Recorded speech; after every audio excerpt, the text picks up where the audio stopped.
আসসালামু আলাইকুম, মোমাইজাস কিচেনে আপনাদের সবাইকে জানাচ্ছি স্বাগতম। আজকে আমি রান্না করে দেখাবো কীভাবে লবস্টার রান্না করতে হয়। আমি আমার পদ্ধতিতে দেখাবো, আপনারা আপনাদের মতো করে করতে পারেন, কোনো প্রবলেম নেই। এখন আমি লবস্টারের যে খোসাগুলো আছে সেগুলোকে আমি সুন্দর করে প্রসেস করে রেখেছিলাম। আর লবস্টার কীভাবে কাটতে হয়, ধুতে হয়, এগুলো কিন্তু আমি আগের একটা ভিডিওতে দেখিয়ে রেখেছি। এখন আমি খোসাটাকে সুন্দর করে প্রসেস করব। করার জন্য আমি একটু হলুদ, লবণ আর মরিচ দিয়ে একটু সেদ্ধ করে করতে হবে, তা কালারটা সুন্দর আসবে। এ ফাঁকে আমি যে লবস্টারের যে মাংসটা আছে সেটা কুচি কুচি করব।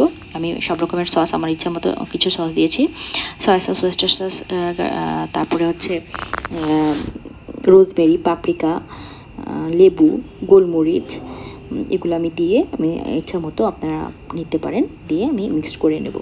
তারপর আমি বাটার দেবো, ফ্রাই প্যানে বাটার দিয়ে আমি এই যে চিংড়ি মাছের যে লবস্টারের যে মিক্সচারটা আছে সেটা আমি এখানে দিয়ে দেবো। কিন্তু এটা বেশিক্ষণ নাড়াচাড়া করা যাবে না, তাতে রাবারি হয়ে যাবে, খেতে তখন ভালো লাগবে না। কাজটা খুব দ্রুত করতে হবে। আর এটা হচ্ছে বাটার বা অলিভ অয়েল দিয়ে করতে হবে, অন্য কিছু তেল দিলে কিন্তু ভালো লাগবে না। এখন আমি গোলমরিচ দিয়ে দিব, আর কিছু হচ্ছে আমি চিজ দিব, বার্গারের যে সসটা আছে সেটা ইউজ করব, এবং গার্লিক সস ইউজ করব, করে আমি এটাকে খুব ভালোভাবে মিক্সড করব। আমার রান্না যদি আপনাদের কাছে ভালো লেগে থাকে অবশ্যই আমাকে লাইক, কমেন্টস এবং সাবস্ক্রাইব করবেন প্লিজ। এবারে যে মেশানো হয়ে গেল, খুব দ্রুত কাজটা করে আমি অলরেডি ফ্লেম নিভিয়ে দিয়েছি। এখন এই যে হয়ে গেল। এখন যেটা করব, আমি যে এই যে খোসাটা আছে সেটা আমি পানি থেকে তুলে আমি একটু বাটার দিয়ে ভেজে নেব, এবং এটার যে ফ্লেভারটা আসে অসাধারণ, খুবই মজা একটা ফ্লেভার আসে। এখন আমি এই একটা ট্রেতে ফয়েল পেপার দিয়ে আমি এখানে বাটার ব্রাশ করে নিয়েছি। এখন আমি এই পুরটা ভিতরে দিয়ে দেব। খোসাটার কাজটা আসলে এটাই, আমার দেখার সৌন্দর্য, আর কিছুই না।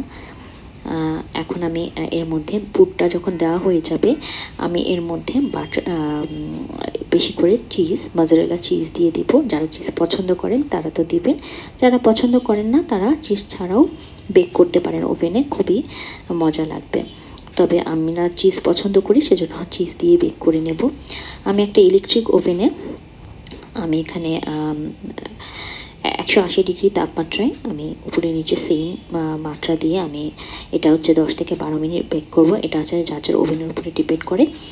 আমার ওভেনে আমি 10 থেকে 12 মিনিট দিয়েছি, এবং খুবই সুন্দর ফ্লেভার হয়েছে এবং ভালো হয়েছে। এখন এটা শেষ হয়ে গেলে আপনারা এর উপরে চিলি অয়েল অথবা যে কোনো অলিভ অয়েল, বাটার, যা আচ্ছা ব্রাশ করে নিতে পারেন। আমার কাছে চিলি অয়েল ছিল, আমি সেটাই ব্রাশ করে নিয়েছি।